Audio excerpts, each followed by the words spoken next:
साधो भाई आनंद पद गुरु हो। आनंद पद गुरु होई। राग जोग सदगुरु की सेवा।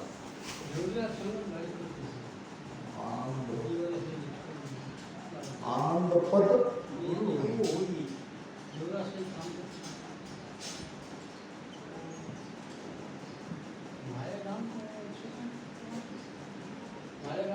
साधो भाई आनंद पद गुरु होई। आगे राग जोग सदगुरु की सेवा। राज जोग सदगुरु की सेवा। और जोग कुल हो। राज जोग सदगुरु की सेवा।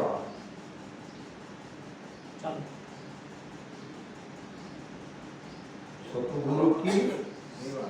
सेवा और जोग कुल हो। और जोग कुल कुल।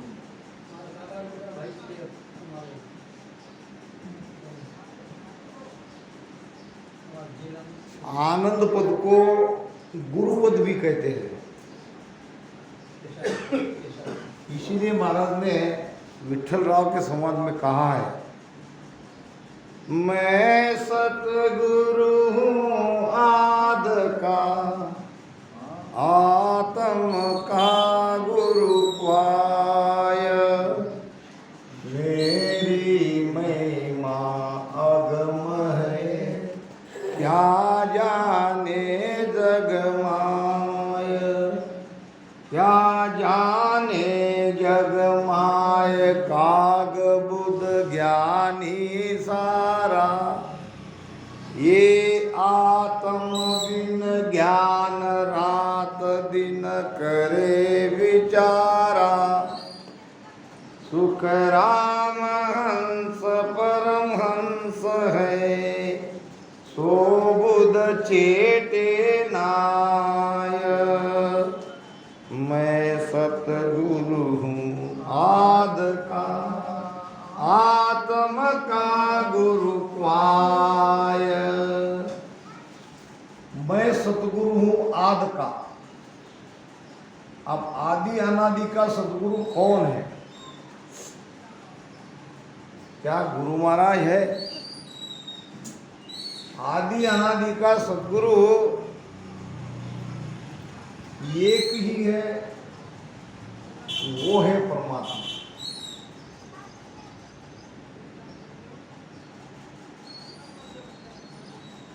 अब महाराज क्यों कह रहे हैं मैं सतगुरु हूं आद का? अब मैं उस परमात्मा में मिल चुका हूं। अब मुझमें और परमात्मा में कोई अंतर नहीं है, इसलिए मैं सद्गुरु हूँ आद का। मैं उस सद्गुरु पद को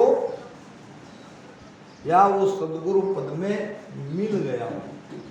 अब सद्गुरु पद क्या है? साधो भाई आनंद पद गुरु होई। पार ब्रह्म जहाँ आनंद है उपज खपे नहीं कोई।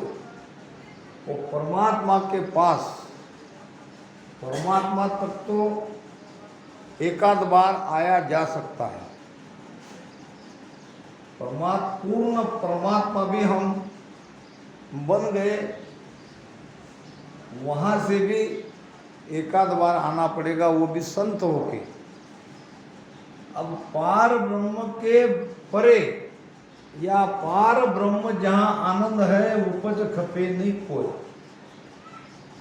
यहाँ है मोक्ष, यहाँ जाने पर वापस कोई नहीं आता।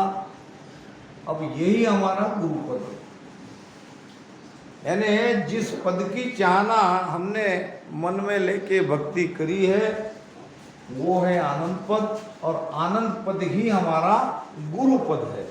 साधो भाई आनंद पद गुरु हुई, राज जोग सदगुरु की सेवा। अब ये सदगुरु पद में या गुरु पद में कैसे जाएंगे?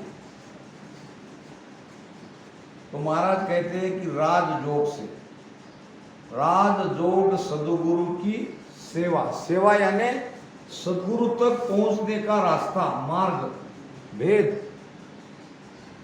उसके लिए चाहिए राजयोग।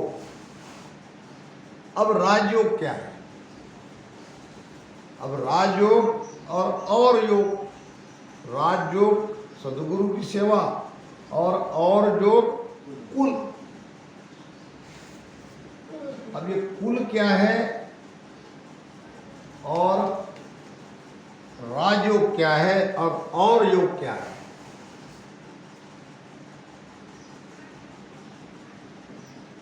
भक्ति या ध्यान के दो भेद है, पूर्व पश्चिम।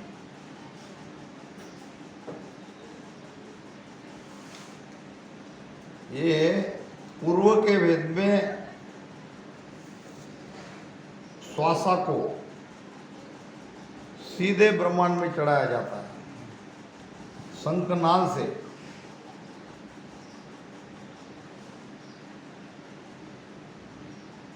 ये पूर्व का रास्ता आसान है, श्वासा को ऊपर चढ़ाना आसान है।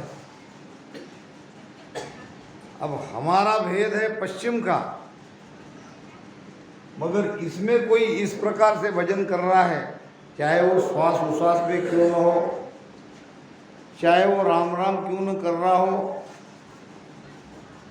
जिस भेद से श्वासा सीधी ब्रह्मांड में चढ़ती है वो सब पूर्व का मार्ग। जैसे कभी कभी मैं देखता हूँ भजन करते हैं, बहुत अच्छा लगता है देखने में, मगर हो क्या रहा है? श्वासा की गति सीधी ऊपर जा रही है। ये हमारा रास्ता नहीं है। इसमें चाहे हम राम राम क्यों न ले रहे हो, श्वास में क्यों न ले रहे हो। अब श्वास में लोगे तो श्वास तो खत्म होगी और दोबारा लेनी पड़ेगी, यानी श्वास उश्वास में ये भी आएगा। महाराज कहते हैं, पवन चाड़े कष्ट सु पूरब खेचे श्वास, जाका घर सुख राम कहे, जमपुर सन्मुख बास। यमराज के सन्मुख, यमराज के पास अगर जाना है तो श्वासा ऊपर खींचो। अगर यमराज को जीतना है तो श्वासा को नीचे दबाओ। हम राजयोग को समझ रहे हैं, राजयोग को समझने के लिए और योग भी हमें समझना जरूरी है। अगर काल से बचना है, काल को जीतना है, अमर होना है तो श्वासा को नीचे दबाओ। अगर बार बार जन्म में मरना ही है, भक्ति करते हुए भी काल के दायरे से बाहर ही नहीं निकलना है तो श्वासा को ऊपर चढ़ाओ, आपकी मर्जी। चाहे राम राम करते चढ़ाओ, चाहे और नाम लेके चढ़ाओ, किसी भी विधि से अगर श्वासा सीधी ब्रह्मांड में चढ़ती है तो वो पूर्व का मार्ग। अब इसमें भी कई राग और है, कई प्रकार के योग है, पवन योग है, अष्टांग योग है, हठ योग है। अब उसमें तो हम ज़्यादा नहीं जाएंगे। 9 द्वार को बंद करते हैं, बाएं पैर की एड़ी से गुदा को बंद करते हैं, ये दाहिना पैर इंद्रिया पे यानी ब्रह्मस्थान पे रखते हैं, दोनों अंगूठे से ये कान के द्वार बंद करते हैं, चारों उंगलियां आँख पे, इस प्रकार मुख को दोनों होठ पक्के बंद करते हैं और श्वासा को ऊपर खींचते हैं। बहुत जल्दी ध्यान लगता है, बहुत जल्दी नाद अनाद की ध्वनि सुनाई पड़ती है, मगर इससे होगा क्या? ध्यान करते हुए भी दिखेंगे, ध्यान में आनंद भी आएगा, ध्वनि भी सुनोगे, ज्योति प्रकाश भी दिखाई देगा। नहीं होगा तो 10वां द्वार नहीं छूटेगा, नहीं होगा तो मोक्ष नहीं होगा। ब्रह्म तक की यात्रा इस वेद से हो सकती है। तो यह है पूर्व का अब पिछम का मार्ग क्या है? पिछम के मार्ग को ही राजयोग कहते हैं।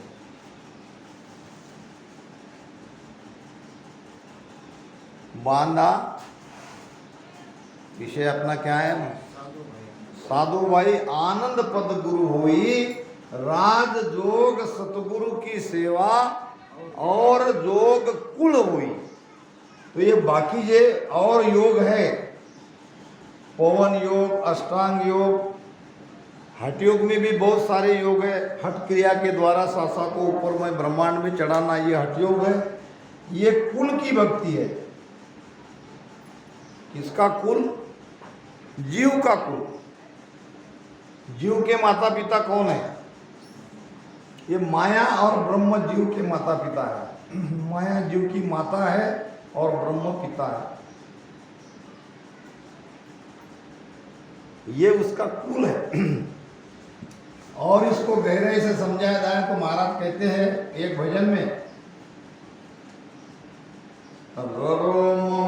दुई मात पिता जो रिद सीध भो घर आवे, मेरे रामा रिद सीध भो घर आवे, नवला ब्याह करो नीत साधो, गर्भ टले नहीं कोई। ररो ममो दोए मात पिता। जीव के ये रकार पिता है, मकार माता है। र माने ब्रह्म और म माने माया। ये जीव के माता पिता है। अब जीव के जब ये माता पिता है तो जीव के दादा दादी भी होना चाहिए। जीव के दादा दादी भी चाहिए तो जीव के परदादा भी कौन है? ये होना चाहिए। जैसे हमें हमारे खानदान की पूरी जानकारी है, हमारे पिताजी कौन, हमारे दादाजी कौन, हमारे परदादा कौन, शरीर के, तो शरीर के दादा दादी तो सबके अलग अलग है, मगर सबके जीव के दादा दादी ये की है। यहाँ जितने भी बैठे हैं या यूट्यूब के माध्यम से जितने भी सुन रहे हैं, सबके दादा दादी है रकार मकार, ररो ममो दोए मात पिता, यानी ब्रह्म माया। अब दादा दादी कौन है और फिर परदादा कोई भी खोजेंगे। परदादा ओ सो दादो दादी पार ब्रह्म पड़ दादो, मेरे रामा पार ब्रह्म पड़ दादो, तीन लोक रचा वाकी इच्छा, तीन लोक रचा वाकी इच्छा, उलट उसी ने खा दो। देखो कितना सत्य ज्ञान महाराज दे रहे हैं। हर एक जीव के दादा दादी है ओम सोम। एक श्वास आती है, एक श्वास जाती है, भीतर जाती हुई श्वासा है सोम और बाहर निकलती हुई श्वासा है ओम। ये ओम सोम दादो दादी ये जीव के दादा और दादी है। अब ओम सोम के परे है पार ब्रह्म परदादा, यानी हमारा मूल कुल है पार ब्रह्म, यहीं से हमारी उत्पत्ति हुई है। और बाकी जो योग है वो यहां तक ले जाने वाले हैं। और जोग कुल हुई तो यहां तक ऐसी साधना अगर कोई करेगा तो वो कुल तक जाएगा, वो भी बिरला जाएगा एकाधा, सभी नहीं जाएंगे। ज्यादा से ज्यादा शून्य तक पहुंच सकते हैं, पार ब्रह्म परदाता तक भी नहीं जाएंगे। तो ये महाराज कह रहे हैं आनंद पद गुरु होई और राज जोग सतगुरु की सेवा और जोग कुल हुई। अब राजयोग क्या है? कोई कोई कहते हैं राजयोग यानी राजा जैसा योग। अपनी अपनी मान्यता, जैसे कि कोई रईस घर में पैदा हो गया, धनवान है, पैसे वाला है और भक्ति मिल गई, तो वो कहता है मैं राजयोगी हूँ। अपने आप को समझता है कि मुझे ये भक्ति भी मिली है और मुझे कुछ करना नहीं पड़ता, राजा के जैसा मेरा जीवन है और भक्ति भी मैं परम पद भी कर रहा हूँ। ये राजयोग नहीं है, ये राजयोग नहीं है। योग को समझो, योग यानी जुड़ना। योग क्या, योग किसको कहते हैं? जुड़ना। योग जोड़ता है। महाराज कहते हैं वेद गुरु वीण देह का, इंद्रिया का गुरु भोग, मन का गुरु तो ज्ञान है, प्राणों का गुरु योग।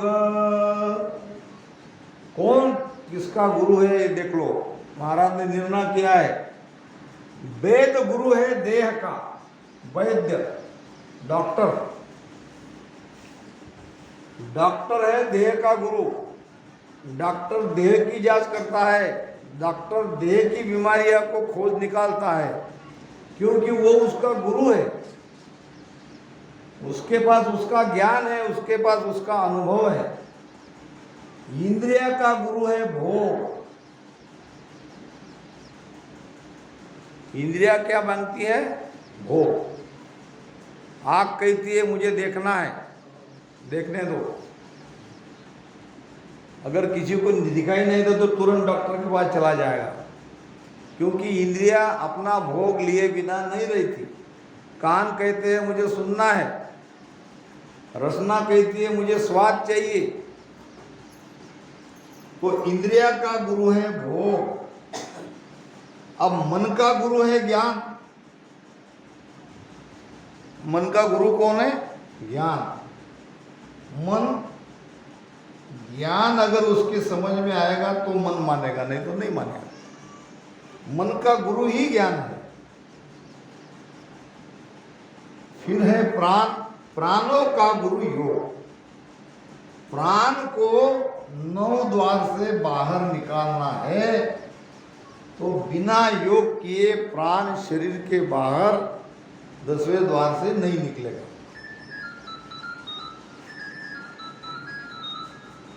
शरीर के 9 द्वार, 2 आंख, 2 कान, 2 नाक,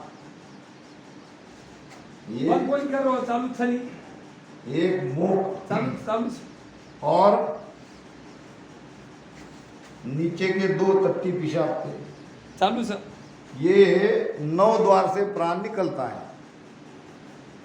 वैसे शरीर में है द्वार कितने हैं?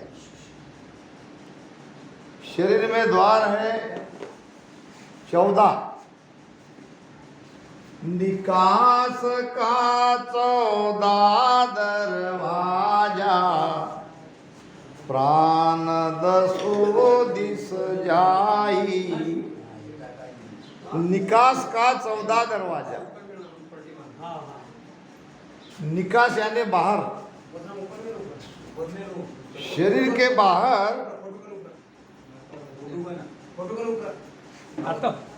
अगर कुछ चीज निकालनी है तो शरीर के बाहर है 14 द्वार। अब ये तो 9 हो गए, अब रह गए 5 द्वार। किसी को पता हो तो बताओ 5 द्वार और कौन से? 9 द्वार का तो सबको पता है, 14 द्वार का हमको महाराज यहाँ ज्ञान दे रहे हैं। निकास का 14 दरवाजा। अब 2 द्वार है छाती के, यहाँ के इसी द्वार से हम माता का दूध पीते पीते बड़े हुए हैं। ये एक द्वार है नाभि का। जब हम माता के पेट में थे तब माता की नाड़ से हमारी नाड़ जुड़ी हुई थी और वो दोनों नाभि को लगी हुई थी। नाभि के द्वारा माता से अन्न जल का आहार हमें मिलता था। अब ये हो गए 3। अब एक द्वार और है। वो द्वार कहाँ है? अगर पता हो तो बताओ, ना पता हो तो मैं बता दूंगा। ब्रह्म स्थान पर 2 नाड़ियां हैं।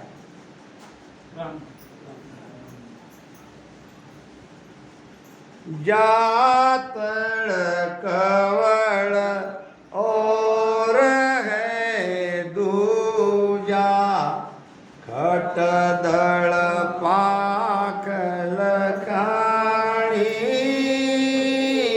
राम जातड़ कवड़ और है दूजा, खटदड़ पाकल खाणी, जामे ब्रह्मा मांड गड़त है, जामे ब्रह्मा मांड गड़त है, ओवे नाड़ संग आणी होगी घन में, भर गुंजारा में।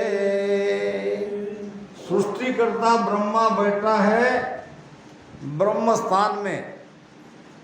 किसने देखा वहां ब्रह्मा जी कैसे है? उसको 1 मुख है कि 4 मुख है? फोटो बताते हैं। हमारे अंदर वो ब्रह्मा जी बैठा है, हमारे सबके ब्रह्म स्थान पर। और वहां महाराज ने 6 पाटली का कमल बताया है, 6 पाक का। और 6 पाक के कमल पे बैठा हुआ ये ब्रह्मा मांड यानी सृष्टि की रचना कर रहा है, यानी नए नए शरीर पैदा कर रहा है। कैसे कर रहा है? और वो 6 पाकली कौन सी है? वो 6 पाकली है रज बीरज। रज बीरज समझते हो? स्त्री का रज, पुरुष का बीरज, वीर्य। ऐसे तो दोनों वीर्य है, मगर उसको रज बीरज कहा गया है। इच्छा प्रेम, इच्छा और प्रेम। बहुत ध्यान से सुनो, कहीं आपको नहीं मिलेगा, शिवाय मोहनदास महाराज के आज वो नहीं है। और रज बीरज, इच्छा प्रेम, लिंग भंग। जब तक ये 6 चीजें इकट्ठे नहीं आती है तब तक ये ब्रह्मा जी सृष्टि की रचना नहीं कर सकता। यह है 6 पागली। यहां बैठा है ब्रह्म स्थान पे। जहां में ब्रह्मा मांड घड़त है, उभय नाड़ संगानी। उभय यानी 2। वहां पे 2 नाड़ी है, एक है मूत्र की, एक है वीर्य की। तो मूत्र का द्वार तो यहाँ पे आ गया, ये नीचे के 2 द्वार में। एक द्वार है वीर्य का।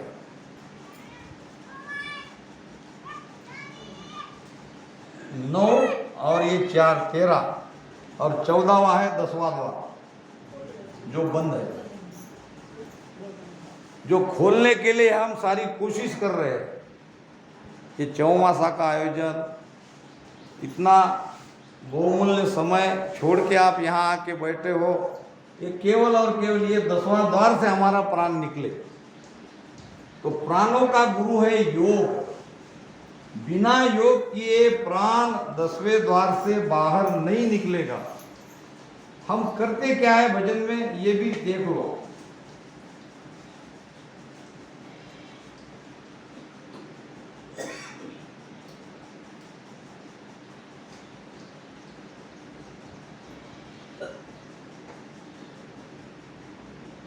गुरु महाराज आते हैं, कहते हैं बेटा यहाँ ध्यान लगा। फिर कहते हैं यहाँ कुछ उससे अनुभव आया, अब आगे हृदय स्थान पे आ जा। फिर वहाँ थोड़ा बहुत हो गया, बापू ने मुझे यहाँ तक शब्द दे दिया, अब यहाँ आ जाना अभी में, बीच में कोई ज़्यादा भजन करने की जरूरत नहीं।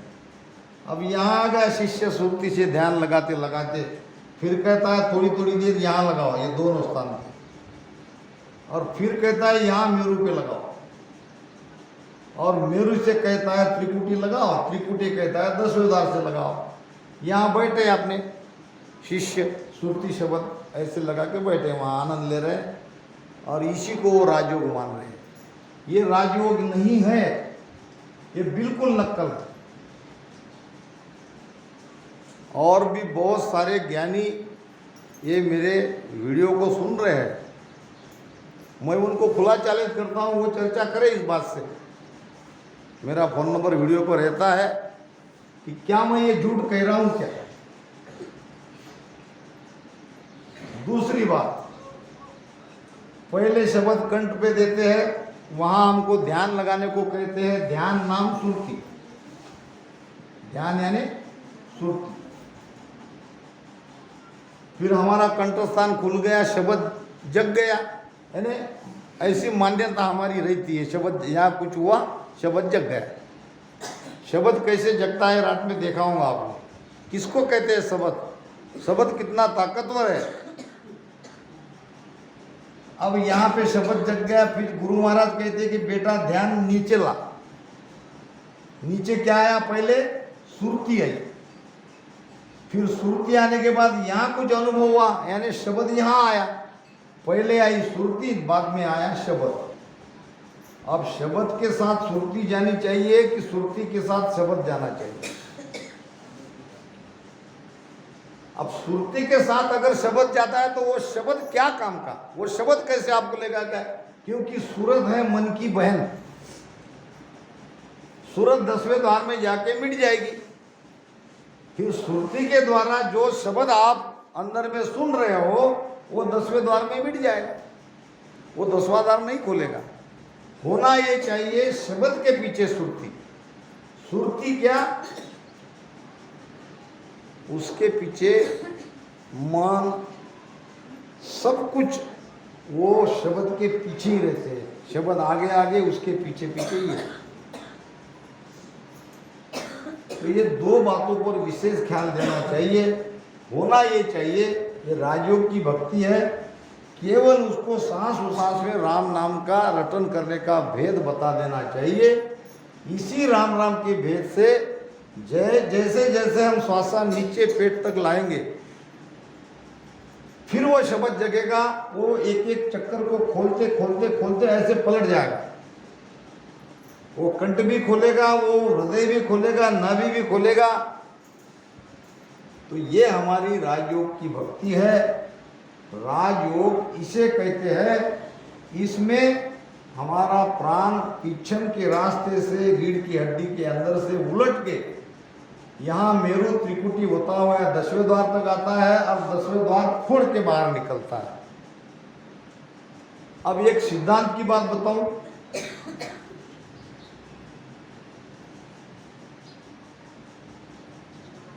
पहले पानी को देखें हम, पानी का धर्म क्या है, पानी का धर्म क्या है। जहां गड्ढा है, पहले पानी वो गड्ढे में आएगा, और गड्ढा भरने के बाद कहीं ना कहीं से वो फोड़ेगा। पूरा अगर भर जाएगा तो कहीं ना कहीं से वो जगह करेगा, और वहां से वो आगे निकल जाएगा। पानी का धर्म है वो, यानी वो लेवल तक अगर पानी आ गया तो वो जहाँ लेवल नीचे है उस ओर वो अपने आप चला जाएगा। ये पानी का धर्म है। अग्नि का धर्म क्या है? अग्नि का धर्म है ऊपर जाना। अग्नि पैदा हुई है वायु से,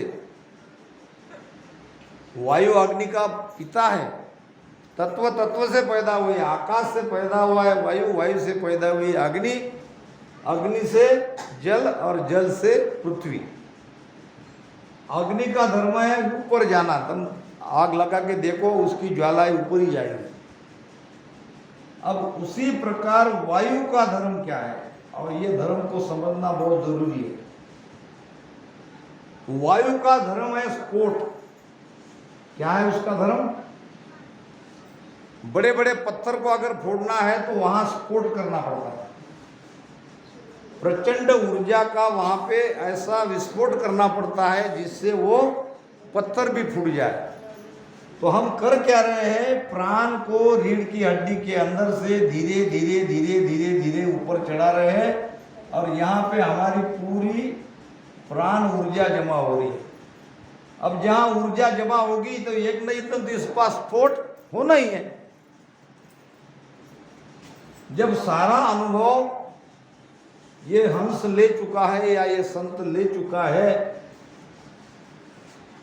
ऐसी स्थिति में वो अपनी मर्जी चलाता है, उसके ऊपर किसी का हुक्म नहीं चलता।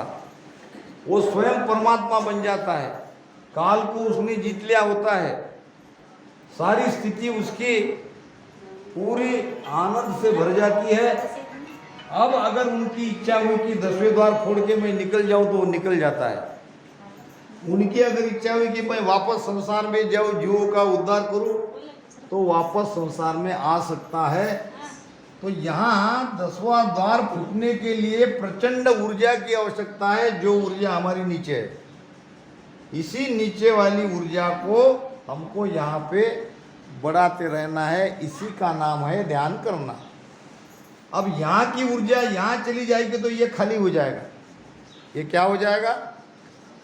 इसीलिए महाराज ने कहा है ध्यान समाज में, पवन थो तो बहत है, हंसा को अस्तूल जागी